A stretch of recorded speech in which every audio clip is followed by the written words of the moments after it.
Reason number 46 to get a Nissan. Features, especially the ones you get with the 2025 Nissan Kicks Play. Integrated Apple CarPlay, a spacious interior, advanced safety features, and more room in your budget. Because it's the most affordable new vehicle in Quebec. Get the 2025 Nissan Kicks Play S from only $22,774, including a $2,600 cash purchase bonus. Visit your Nissan dealer today. Until March 2nd, conditions apply. Details at Nissan. Welcome back. David Hertel in for Elias. Quebec is set to introduce a toothbrushing program for students in elementary school. Teachers are not happy as they raise concerns that they will be the ones having to supervise the students clean their teeth, and this would increase their already heavy workload.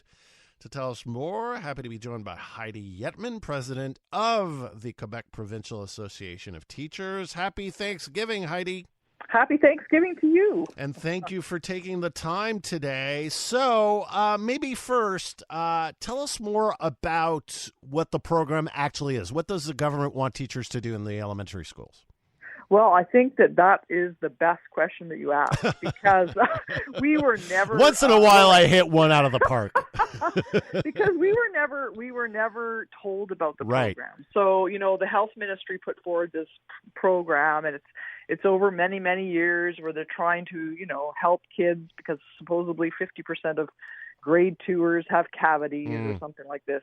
And they're trying to fix the dental health of kids, and it's critical, and I think it's a great idea, know.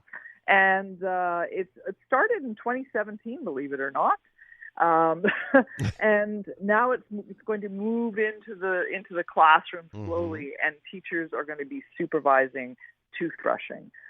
So what does that mean? I mean, is it like every morning you have to go into the washroom with the students and watch them clean their teeth? Watch them brush their teeth, exactly. Really? So yes, there's going to be a set that's time. That's what I understand by supervised toothbrushing. Wow. It's not just go brush your teeth, Johnny. It's let me watch you brush your teeth to make sure you're doing it properly. So teachers would be, they would get lessons on how to properly brush your teeth, and then they'd be watching their students brush their teeth on a daily basis. In the washroom. It's a slow process. So I think they're starting with pre-K and kindergarten, and moving up through the primary. But I'm going to go back to that first question. Yeah. What does it involve? Yeah. Why was it that the health ministry did not look at the ground level and say, okay, how can we implement this program? How can this work? Because not all classes have sinks. Some schools are jam-packed with, 400 kids and a few bathrooms. Yes. How is this going to work logistically? So that's number one. Yeah. We really weren't consulted, and that's typical of this government, not being consulted. And then, of course, you said it in the intro, we're adding roles and responsibilities on the backs of teachers during a teacher shortage, right after COVID, when everybody is tired, and it's been a tough 2 years. So we need to talk to the people on the ground to see how some sort of program like this can be installed. We can't add more roles and responsibilities on the back of teachers.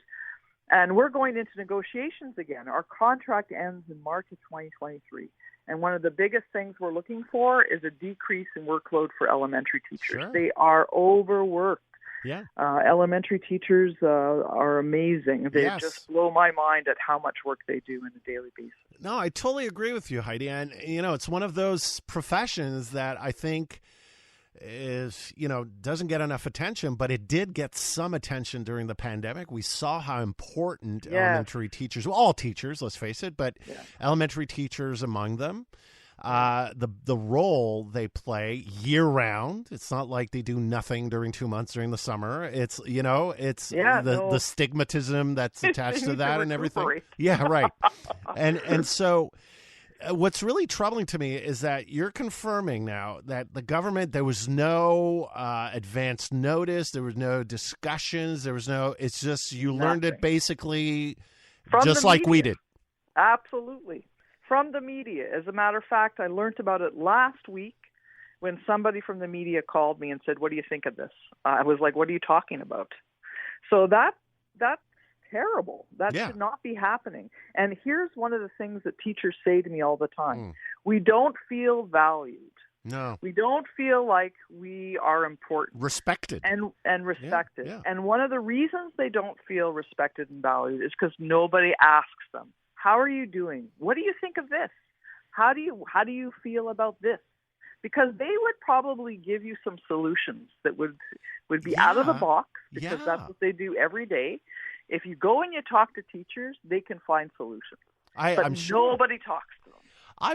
I'm like, first of all, don't parents have a role to play here? I mean, first of all, why do we always go directly to the teachers? I mean, brushing your teeth. I mean, first of all, there's a lot of people that around this debate saying, well, first of all, isn't it the parents' responsibility? One, and I don't want to squeeze you on this question, Heidi. I just want to but I don't want you to go after parents. But I'm just saying, I'm trying to get at.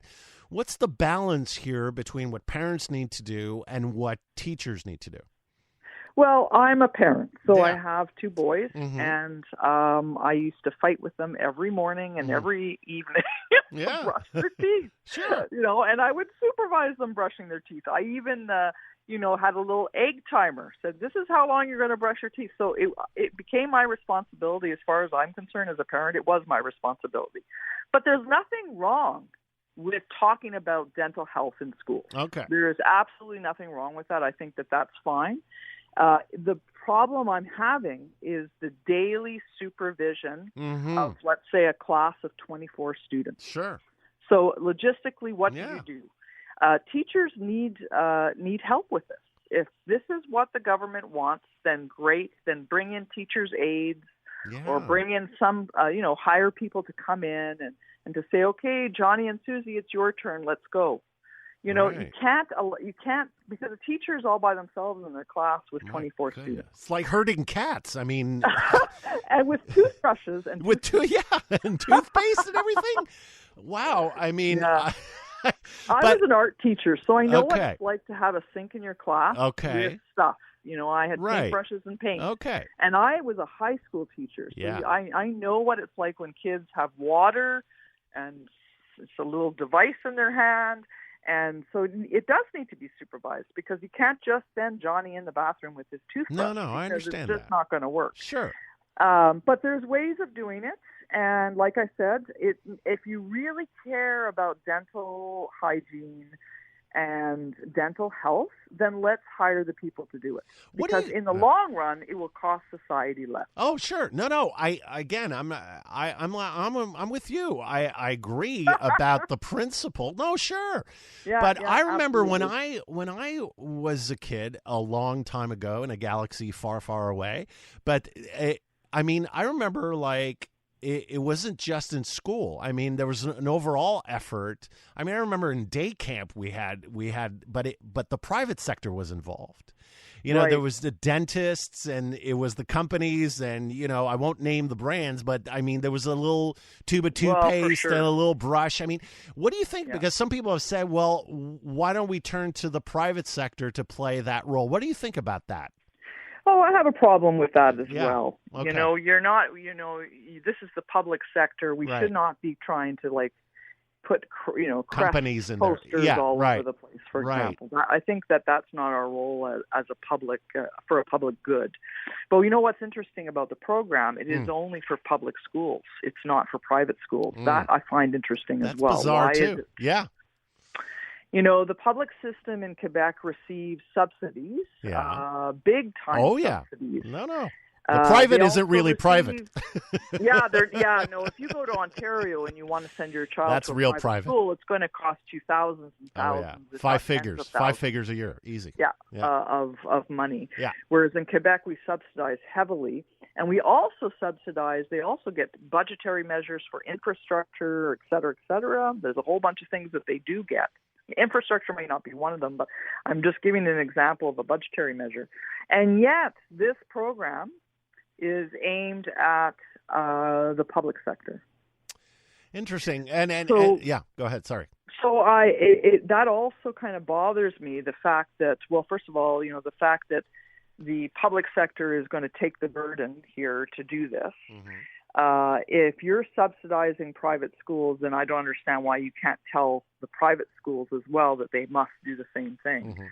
So there's a bit of a divide here in my mind, and maybe that's where the difference is. Maybe we should be aiming at areas that are maybe disadvantaged areas, or areas where the dental health may not be as good because of the education of the parents or whatever.